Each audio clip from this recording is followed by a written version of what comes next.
नमस्कार, मैं श्यामगिरी। आज के कार्यक्रम में आप सभी दर्शकों का स्वागत है। बिहार में हाईकोर्ट ने बुलडोजर एक्शन पर लगा दिया सरकार को फटकार। बिहार के अंदर नई सरकार बनने के बाद जिस तरह से गृह मंत्रालय भारतीय जनता पार्टी को मिला और सम्राट चौधरी गृह मंत्री बने, तब से बुलडोजर का एक्शन बिहार में चल ही रहा था। लेकिन जिस तरह गरीबों के झोपड़ी को, गरीबों के घरों को, गांव देहात से लेके शहर तक जिस तरह बुलडोजर चल रहे थे और रुकने का नाम नहीं ले रहा था पूरे बिहार के अंदर, हाई कोर्ट ने उस पर जो फटकार लगाई है, सरकार बैक फुट पर आकर खड़ी हुई। सवाल यह उठता है कि भारतीय जनता पार्टी के हाथ में पावर आने के बाद उस पावर का गलत इस्तेमाल जो करके लोगों को बेघर करने का यह आदत है, यह कब बंद होगा? यह भाजपा का नफरत कब रुकेगा? इस बात को लेकर के चिंतित है। जिस जनता के वोट से यह सरकार चुन के आ रही है, उसी जनता को यह तकलीफें पहुंचाती है। यह आने वाले वक्त के लिए शुभ संकेत नहीं दे रहा है। ऐसे में जनता भारतीय जनता पार्टी से दूर हो रही है और वोट नहीं कर रही है। लेकिन जब जनता से चुनी हुई सरकार आती है, कहीं भी राज्य में हो या केंद्र में हो, तो वह सरकार जनता को लेकर के फिक्रमंद होती है। लेकिन जब जनता के वोट से न चुन के आई हो, वोट चोरी से जीत के आई हो, जुगाड़ से जीत के आई हो, तो वह जनता को लेकर के फिक्रमंद नहीं होती है। जनता का परवाह नहीं होता उसे, कौन क्या सोचेगा, कौन क्या करेगा, क्योंकि जनता के वोटों से वह चुनी हुई सरकार नहीं है, यानी कि लोकतांत्रिक सरकार नहीं है। और बिहार में भी यही चीज है कि बिहार में एक लोकतांत्रिक सरकार नहीं है, वह वोट चोरी की सरकार है। यह बात सत्य है। और अब हाईकोर्ट के फटकार के बाद में क्या बुलडोजर एक्शन रुक जाएगा या तबाही और मचेगी? और जब हर जगह तबाही मचेगी तो जनता का रिएक्शन क्या होगा बिहार के अंदर?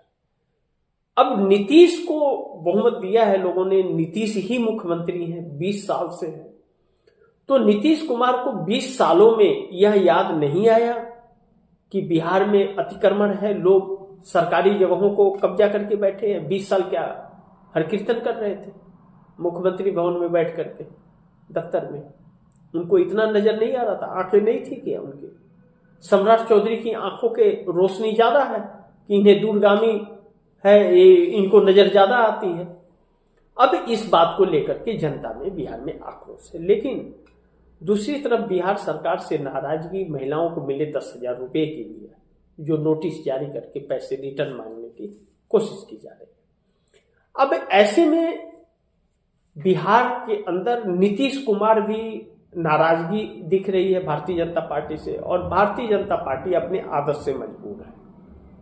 लेकिन अब बिहार के अंदर नीतीश कुमार कहा जा रहा है कि वह भारतीय जनता पार्टी के बगैर सत्ता काबिज करना चाहते हैं, जिसको नाम प्लान बी दिया गया है।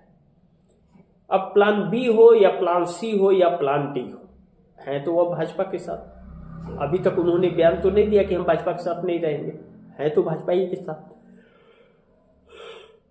इस वक्त वह मुख्यमंत्री एनडीए के हैं, एनडीए के मुख्यमंत्री। जैसे नरेंद्र मोदी एनडीए के प्रधानमंत्री हैं, लेकिन काम भाजपा का कर रहे हैं, वैसे नीतीश कुमार एनडीए के हैं, लेकिन काम एनडीए का हो रहा है। लेकिन मोदी भाजपा का काम कर रहे हैं, वह बात अलग है। लेकिन नीतीश कुमार से ज्यादातर मंत्रालय छीन लिए भारतीय जनता पार्टी ने। ऐसे में नीतीश कुमार जिस तैयारी में है सिंगल लार्जेस्ट पार्टी बन करके और बिहार में भाजपा के बगैर सत्ता पर काबिज रहना, 5 साल कंफर्टेबल सरकार चलाना, और वह समीकरण भी बनते हुए नजर आ रहे हैं, तो भारतीय जनता पार्टी को दिक्कतें हो रही हैं।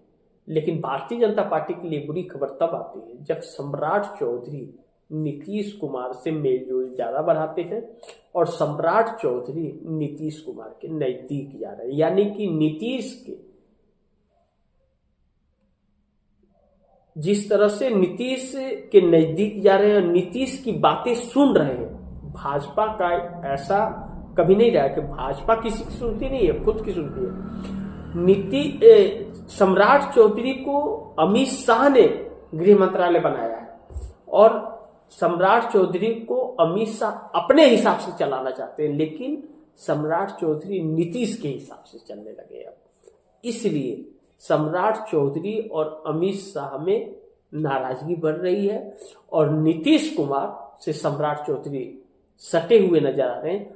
तो नीतीश कुमार के हरकतों का और जो प्लान है उसका अमित शाह को इंफॉर्मेशन नहीं दे रहे हैं, तो फिर अमित शाह और सम्राट चौधरी में टकराव बढ़ रहा है। बिहार की राजनीति गर्म हो रही है।